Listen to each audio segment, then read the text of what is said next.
Liturhiya kan tataramon. Ay natang babasahon ginuno sa mga gibo kan mga apostoles.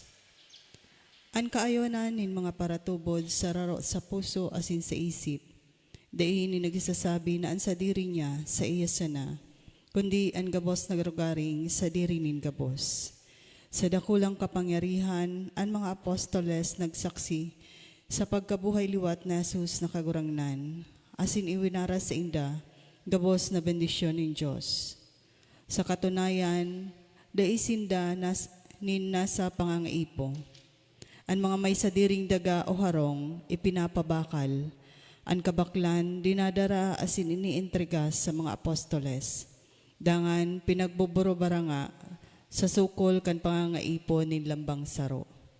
Si Jose, nang inaranan na Bernabe kan mga apostoles, nanbut sa bihon aking ning karangahan, sarong Levita, na taga Sipre.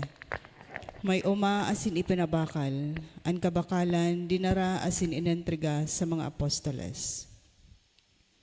Tataramon kan kagurangnan. Salamat sa Diyos.